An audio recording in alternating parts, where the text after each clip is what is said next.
Te damos la bienvenida a la Comedia de la Vida, un espacio para compartir historias que nos conducen a nuestro mundo interior con la finalidad de encontrar los tesoros ocultos que nos habitan.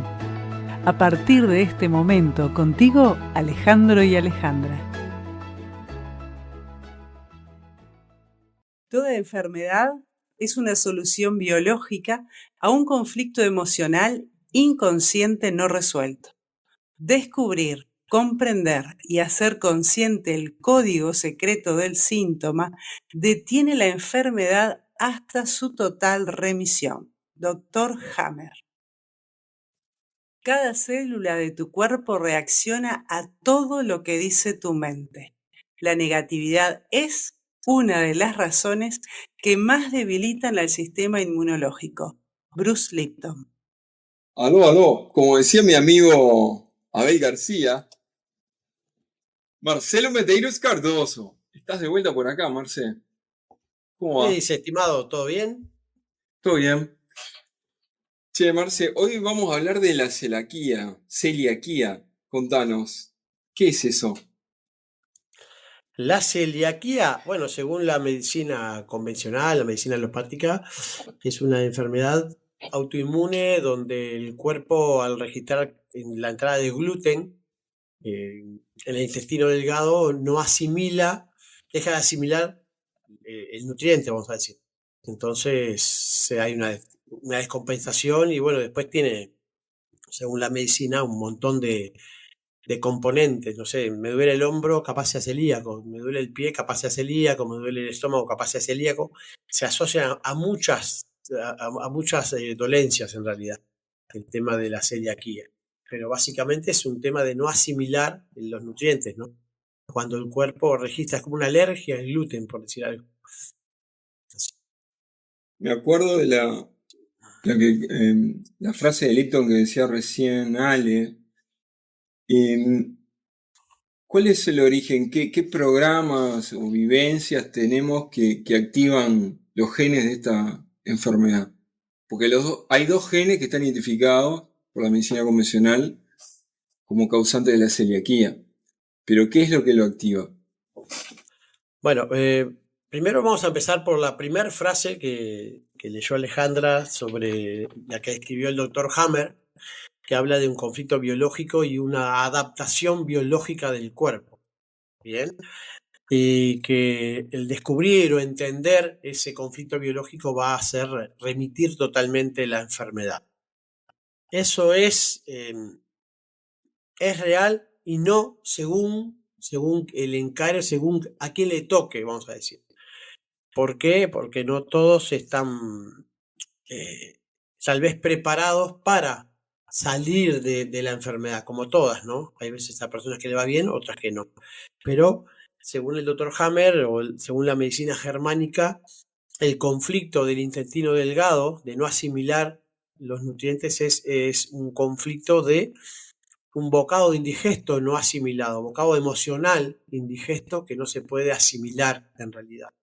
A veces un bocado indigesto no se puede digerir, a veces un bocado indigesto no se puede tragar, a veces no se puede soltar y eso va a afectar o va a haber una adaptación biológica del cuerpo según cuál sea el bocado y según cuál sea la forma percibida por la persona. ¿Está bien? Entonces, para la medicina germánica se trata de un bocado indigesto, puede ser una acción, puede ser una historia, puede ser un conflicto con alguien no resuelto, pero que no se puede asimilar, que siempre queda como rumiando ahí, ¿no? Un bocado que, si bien es como que se digirió, se dejó pasar por alto ahí, bueno, no se pudo asimilar del todo y se mantiene sin asimilar por el correr de los años, ¿no? No hablamos de un conflicto particular, acá no hablamos de un conflicto único, no hablamos de una historia única. La vida es un montón de cosas que van pasando diariamente, ¿no? Entonces, para la medicina germánica es un conflicto sin asimilar, ¿está bien?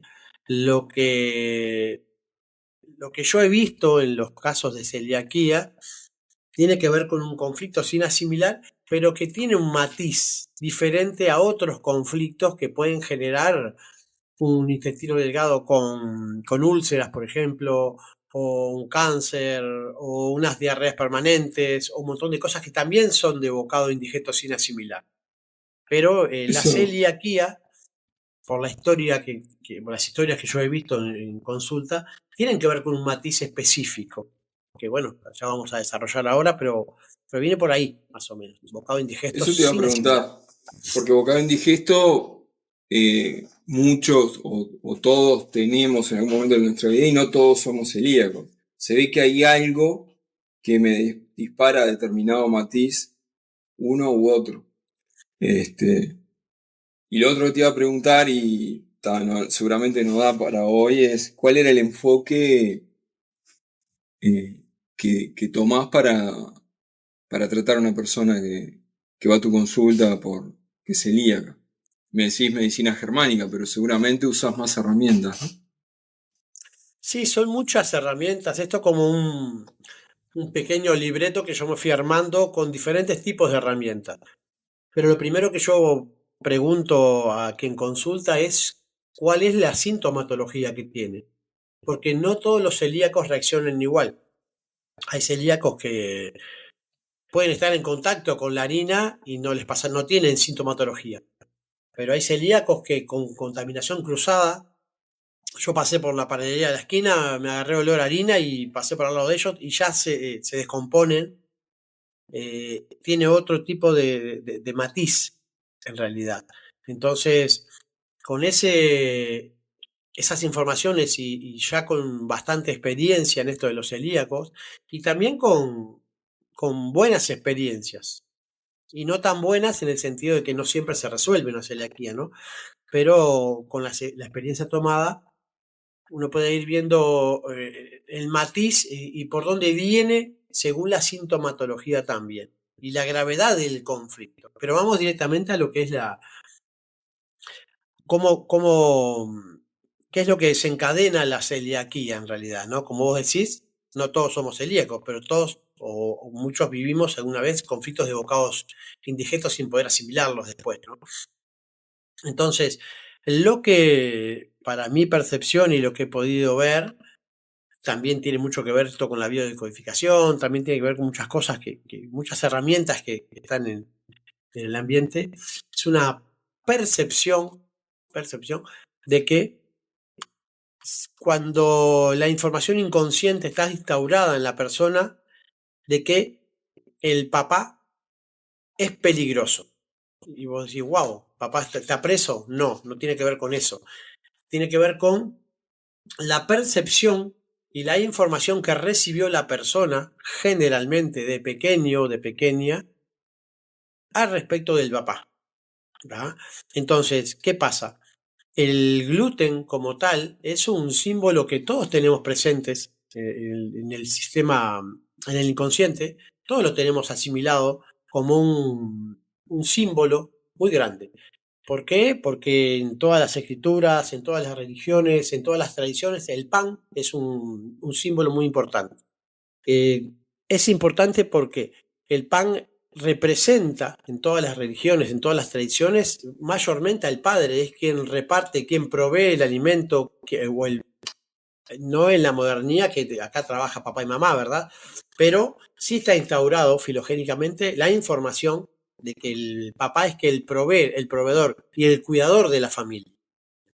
Mamá cuida lo más privado, vamos a decir, y el papá es el que cuida la manada en grande.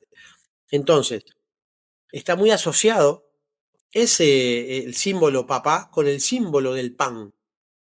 Vaya a saber por qué el cuerpo, el cerebro, asimilan esa información de esta forma. Eso no lo sé, pero sé que es real de que cuando hay una percepción de que el papá es peligroso, la persona recibe esa información como un bocado indigesto sin asimilar.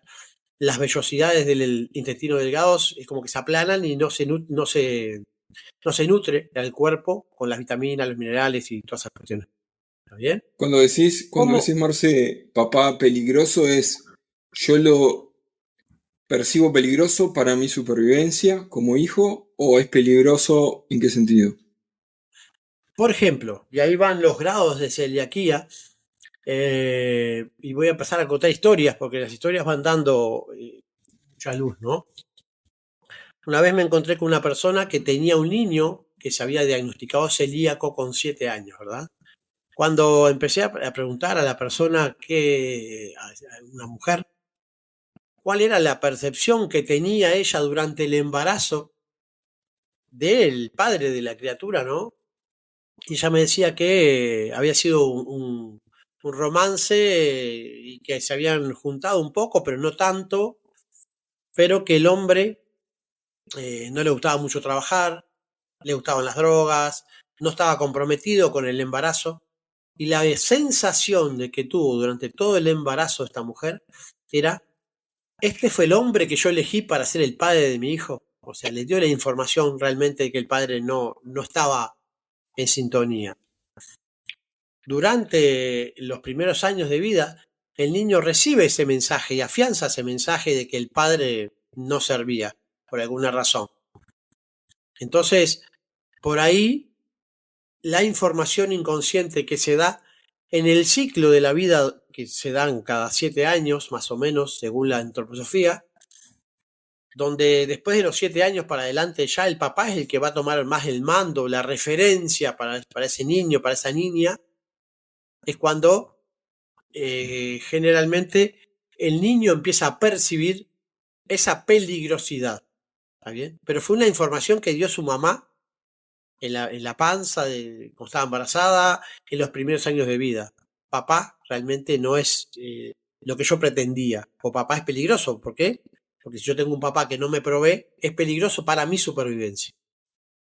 ¿Se El entiende? proyecto sentido que hablamos varios episodios atrás, ¿no? Todo lo que Exactamente, chupó el gurí en el proceso de gestación. exactamente. El niño va recibiendo esa información y en ese proceso, y generalmente los niños diagnosticados con celiaquía por el entorno de los 7 años, 7, 8 años, hay patologías diferentes. La diabetes, los niños son diagnosticados con 4 o 5 años. La celiaquía mayormente es entre 6 y 7 años o más para adelante de grandes, ¿no? Pero eso es un diagnóstico con un tipo de sintomatología. Esos niños que perciben esa información no tienen una sintomatología tan grave. A veces dolores de cabeza o dolores de panza cuando comen gluten, y mayormente se terminan resolviendo muy bien esos casos en ese sentido. Después tenemos otro tipo de informaciones. Por ejemplo, un caso que tuve también una muchacha que tenía problemas con la contaminación cruzada, muy grandes. Ella percibía el olor de la harina, el olor del pan y ya se ponía mal, pero se ponía mal mismo, ¿no? Una persona con problemas para engordar, con dolores de cabeza permanentes, con problemas para concentrarse y un montón de historias. ¿Ah? Cuando empezamos a ver, después de preguntar eso, cuál era la sintomatología, ¿no? Descubrimos cuál era la información instaurada inconsciente y consciente en esta persona. Esto es un caso extremo de celiaquía y ya la información generalmente está consciente de que el papá es peligroso. En este caso, una chica de que su papá era muy violento, le pegaba directamente, le pegaba a ella, le pegaba a la madre, le pegaba a lo que se cruzara por encima. Una chica que era la más grande de 2 hermanos, perdón, era la primogénita y después el papá tuvo otro hijo. Esa chica recibió mucha crueldad de su papá, pero crueldad física, verbal, todo el tiempo. La mamá se separa de ese papá, al tiempo se junta con otro hombre y este hombre también era violento.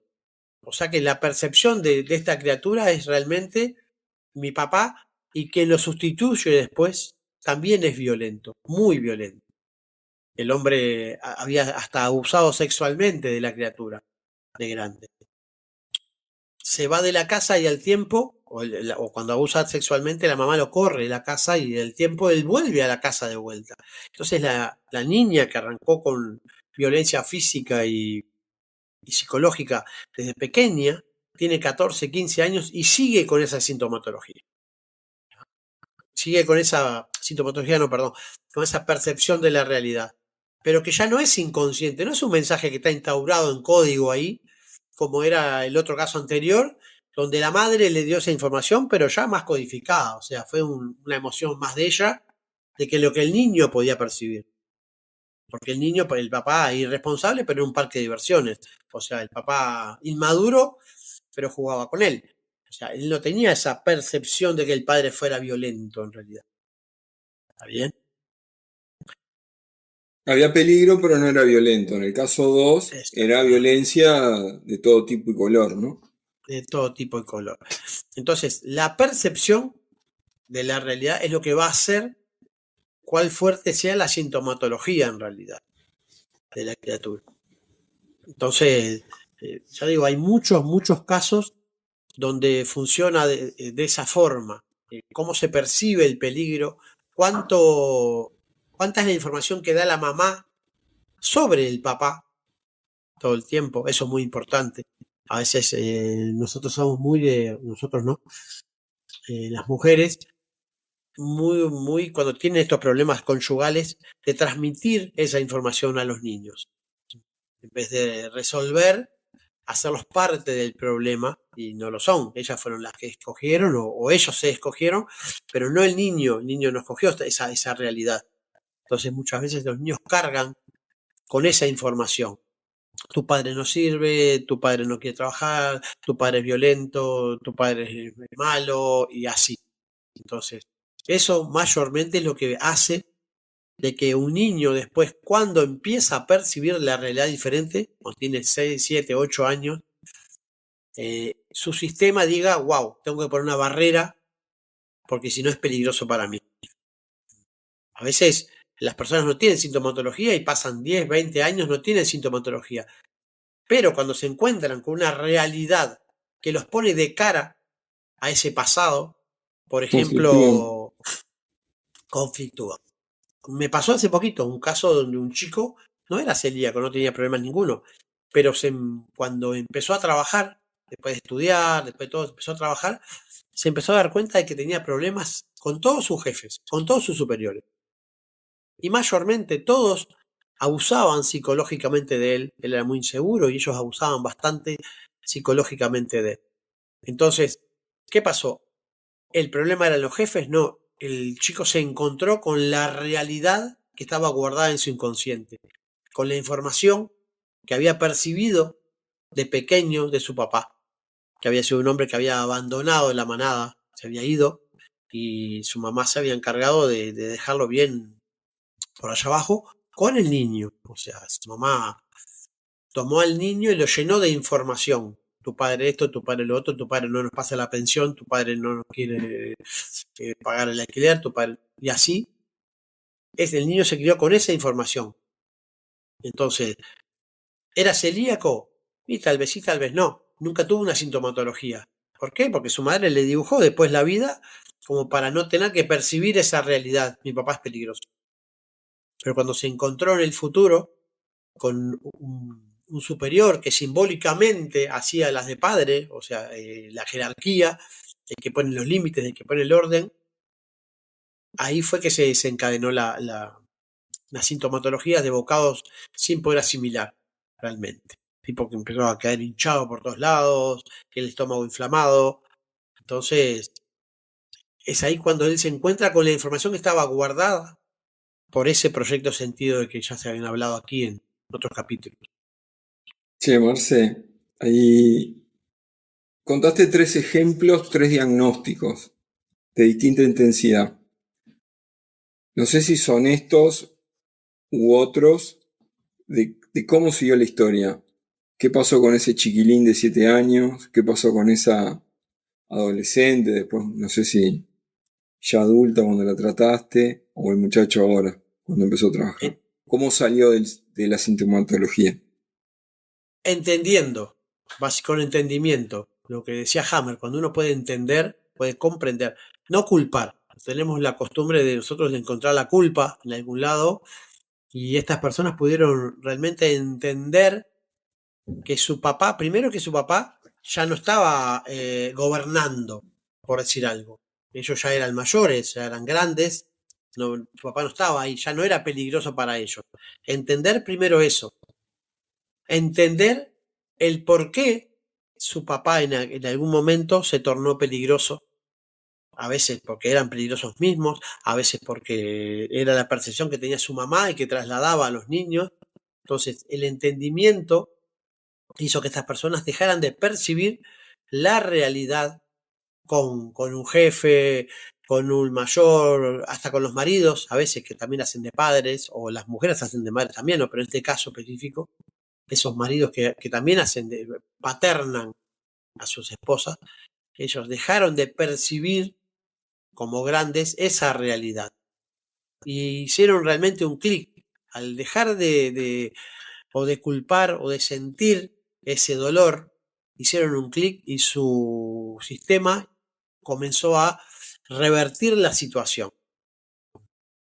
Entonces, es básicamente lo que hicieron fue entendimiento.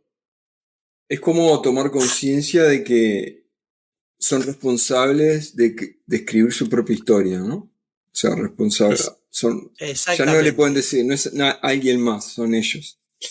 Exactamente. También pasa con los niños, porque a veces estas personas grandes que se tuvieron que hacer cargo en realidad, ¿no? De sus historias, pero los niños también con 7, 8, 9 años también perciben la realidad. A veces nosotros entendemos que los niños son como si fueran muebles, ¿no? No perciben la realidad que sentimos todos y ellos perciben mucho más que nosotros, son esponjas.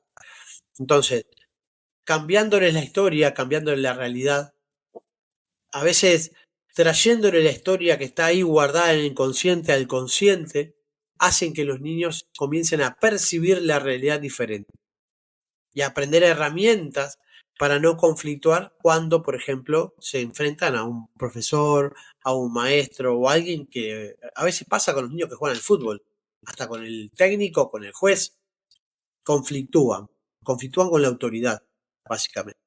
Entonces, el entender y el comenzar a percibir diferente la realidad hace que los niños también se curen, en realidad, se resuelvan. Marce, hoy al inicio decías que no todos los celíacos pueden salir de la sintomatología. ¿Qué ejemplos has visto de esos casos? ¿Y por qué? ¿Por qué no salen? ¿Entienden o es que no entienden o es que no quieren reconocer o entender que el padre, no sé, era violento o era peligroso por tal y cual cosa? ¿Por dónde va? Tengo realmente varios casos donde yo siempre hago una pregunta casi en medio de la consulta. Y la pregunta es realmente, ¿estás dispuesto a dejar de percibir la realidad así o no? ¿Ah? Y a veces que las personas se han levantado la consulta, no, prefiero seguir así. ¿Por qué?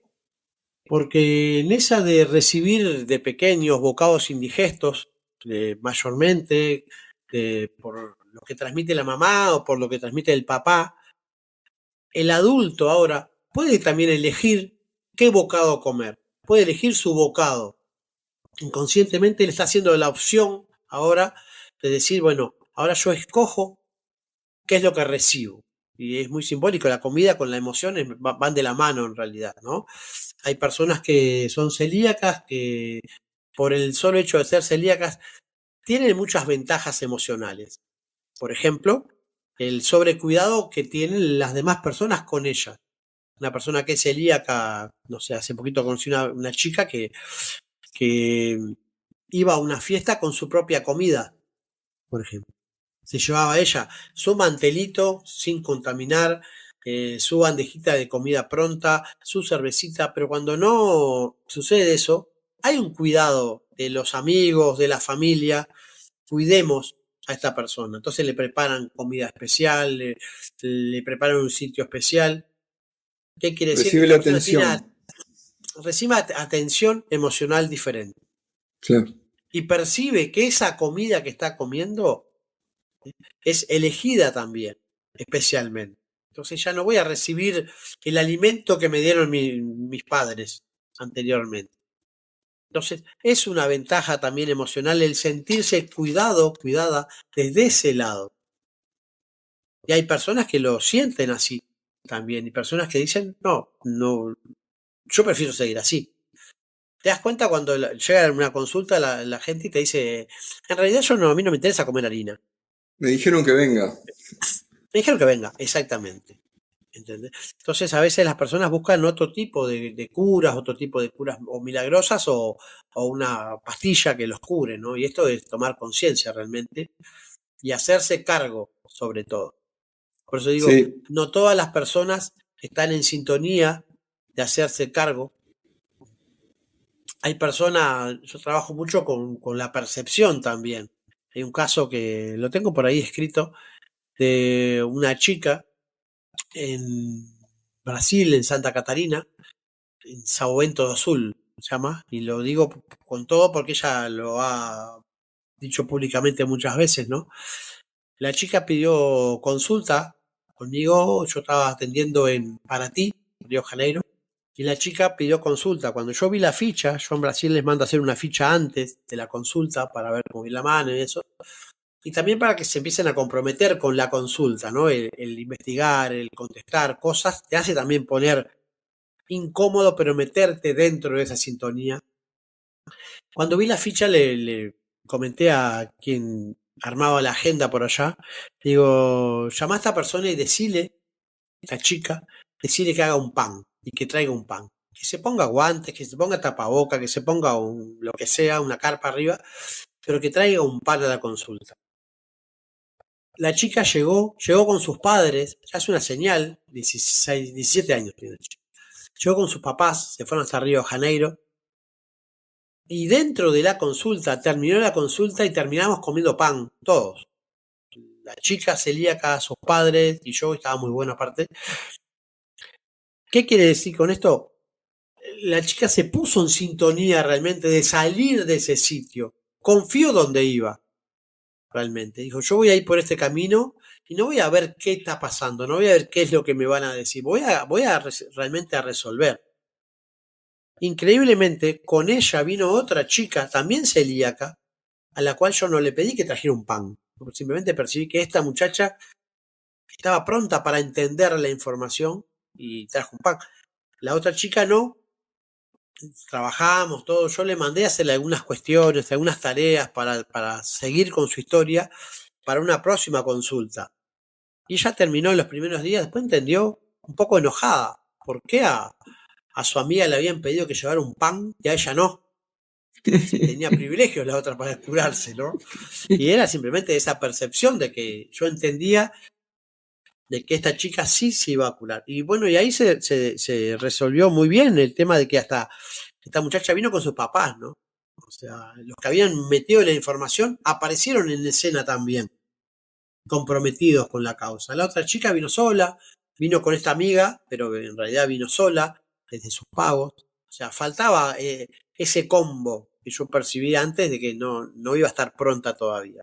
Uno ya percibe cuando recibe la información del consultante si va a salir de ahí o si no sé si va a salir de ahí. Entonces, no todo el mundo está preparado para eso.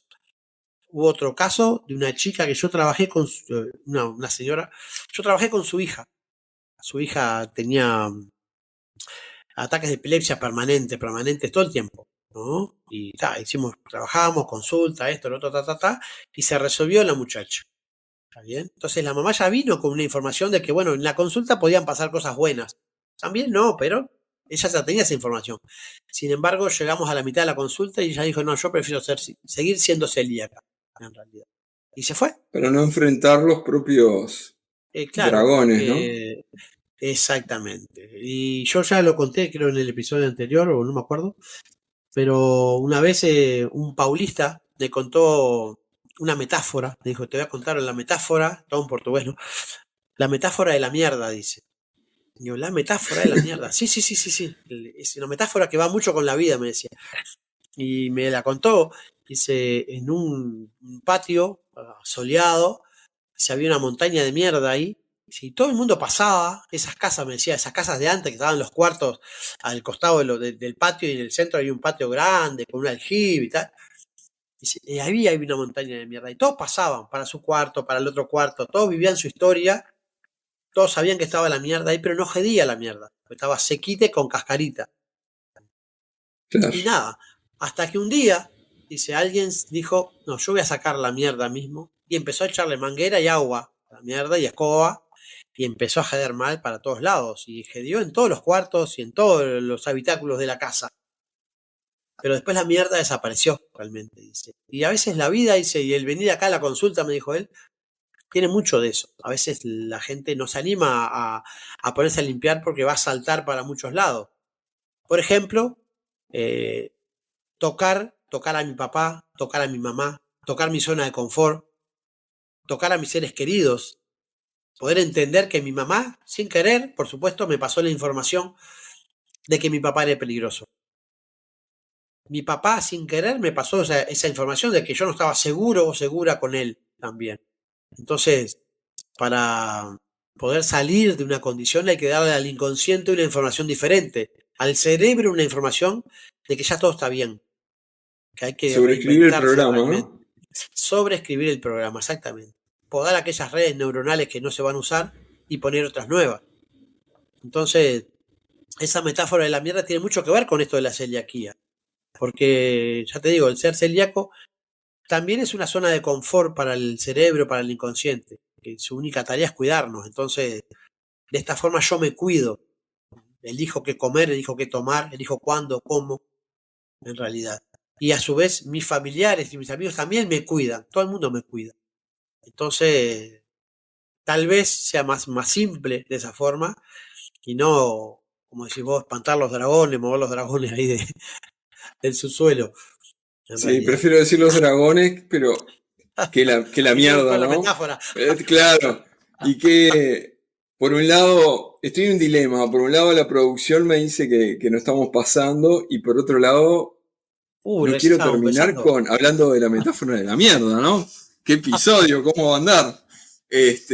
Pero lo que yo me quedo es, como siempre, con muchas ganas de seguir. Creo que se abre historias o profundizar sobre medicina germánica, que lo tocamos ahí al pasar, no nos daba para mucho más. Y creo que alguno de estas historias de celiaquía, algún entrevistado podemos tener en algún momento. Me contaron por la cucaracha, no tengo confirmación. Sí, sí, sé que doña Azurica anduvo ahí Moviendo investigando para redes. tener, moviendo redes para tener algún entrevistado, pero sí, a lo que tal vez el oyente esté esperando de la información es, ¿se cura la celiaquía? Digo, sí, se resuelve. Todos estamos, todos nos vamos a curar y yo creo que no. No sé si todos estamos dispuestos o prontos para recibir la información realmente. Pero sí, cuando la persona se compromete, cuando la persona se pone en sintonía, cuando también rompe los estereotipos, ¿no? De decir, bueno, hay otras formas de trabajar, de curarse, se resuelve. Justo ahora la semana pasada estaba en Brasil, me encontré con un amigo de pasada, eh, allá por Ubatuba, en el litoral norte de San Pablo, y hablamos justo de eso. Él se dice hacer la mejor pizza de Brasil, porque yo digo que hago la mejor pizza del mundo y él dice que hace la mejor pizza de Brasil. Y fue un chico que yo conocí, era celíaco, muy celíaco. Y trabajamos un sábado y él cumpleaños un martes. Y él el martes celebró su cumpleaños con pizza y cerveza. Y sin restricciones. Y hasta el día de Completo. hoy sigue completo, sí, exactamente. Queda en Entonces digo, discusión de cuál era la mejor pizza, ¿no? Pero el caso fue un queda en éxito. discusión, pero él hace pizza de fermentación natural. Y otro detalle que no es menor es que hoy con el asunto de los transgénicos también, yo calculo que hay muchas más personas celíacas por comer harina transgénica que por sus conflictos de la vida, en realidad, también, ¿no? Que es otro tema para el futuro, pero los transgénicos hacen realmente que el cuerpo no pueda asimilar esa información diferente para la cual no está preparado aún. Entonces hay muchas Un personas con ingrediente mucha más. sintomatología que muchas veces, y yo he trabajado también, cuando empezás a buscar y no encontrás un componente, decís, pero pará, esta persona nació en la familia Ingalls, nunca tuvo un conflicto que lo asociara. Hay un montón de historias que vos decís, no da para que sea celíaco, y se resuelve comenzando a meterle otra información al cuerpo, y es realmente buscar para el lado de las harinas orgánicas, ¿no? Y después adaptar nuevamente el cuerpo. Así que hay mucha información por ahí para cortar también por el asunto de los transgénicos, ¿no? Qué bueno, Marce. Bueno, espero que en breve nos visites y convides algún mate, ¿no? Porque siempre pasa lo mismo, ¿no? Amenazás, pero no hay pizza, no hay mate, no hay nada. No hay nada. Habrá que llegar con el número. Ahí va, exactamente. Es cuestión de... La producción todavía Sí, está le echamos la culpa a la un poco producción de pobre. todos los Claro. males. Marce, te mando un abrazo grande. Gracias a todos por acompañarnos. No se olviden de dar like y enviar comentarios y preguntas para que las podamos compartir acá. Abrazo grande, gente. Chao, Marce. Nos vemos, Ale. Nos vemos en el futuro. Gracias por acompañarnos hasta acá. Te esperamos en el próximo capítulo.